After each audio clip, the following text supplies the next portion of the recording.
রাজধানীর ফাঁকা সড়কে বেপরোয়া যান চলাচলে বেড়েছে দুর্ঘটনার প্রবণতা। একদিকে বাসগুলোর যাত্রী নিতে অনিয়ন্ত্রিত প্রতিযোগিতা, অন্যদিকে নিয়ম ভেঙে সড়কে চলছে অযান্ত্রিক বাহনও। সারোয়ার হোসেনের তোলা ছবিতে মনিরুল ইসলাম মিন্টুর রিপোর্ট। ঈদের আগের দিন অন্যরকম রাজধানী ঢাকা। ফাঁকা সড়ক মুহূর্তেই চলে যাওয়া যাচ্ছে রাজধানীর বিভিন্ন অংশে, আর এতে বেড়েছে যানবাহনের গতি, সেই সঙ্গে এলোমেলো চলাচলের প্রবণতাও। আর এমন চলাফেরায় দুর্ঘটনার ঝুঁকিও বাড়ছে।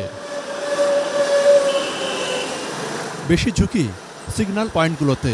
যানবাহনের চাপ কমে যাওয়ায় ট্রাফিক পুলিশের দায়িত্বের কিছুটা শিথিলতায় দ্রুত গতিতে একসঙ্গে সব ধরনের যানবাহন এসে যাওয়ায় ঘটছে বিশৃঙ্খলা। ওভারটেকিং করার কারণে দুর্ঘটনাগুলো ঘটে। যদি নিয়মমাফিকভাবে গাড়িগুলো চালা তাহলে দুর্ঘটনা ঘটে না। ফাঁকা রাস্তা তো ফাঁকা পাইলে সিগন্যাল বাদই পার হয়ে যায় এই কারণে। বুধবার আগারগাঁও সড়কে দুই বাসের রেষারেষিতে সেফটি পরিবহনের একটি বাস নিয়ন্ত্রণ হারিয়ে রেল লাইনের পিলারে সজোরে ধাক্কা দিলে কয়েকজন যাত্রী আহত হন। গাড়িটা আগে যেতে গেছিল মমিতা, সামনে একটা দেখলাম আমার বাইক, তো বাইকে ঠিকানাটাতে গাড়িটা যদি ব্রেক না করতো মাত্রই আপনার বাইকটা অ্যাক্সিডেন্ট হয়ে যেত। কে আগে যাবে ওই প্যাসেঞ্জারগুলো তুলবে, সেটার জন্য ওরা তাড়াহুড়া করে, এতে অ্যাক্সিডেন্ট করে, গাড়ির সাথে ঠাস লেগে যায়।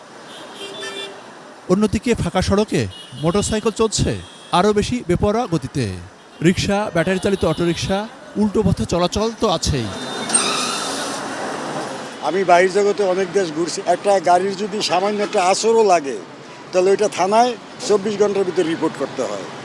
24 ঘন্টা পার হয়ে গেলে ওইটার বিরুদ্ধে কেস হয় রাস্তায় দেখলি।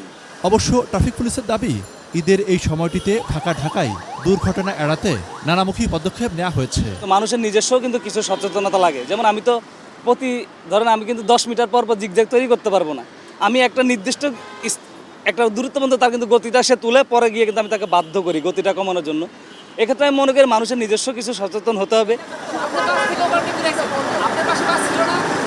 মনিরুল ইসলাম মিন্টু, 18 নিউজ, ঢাকা।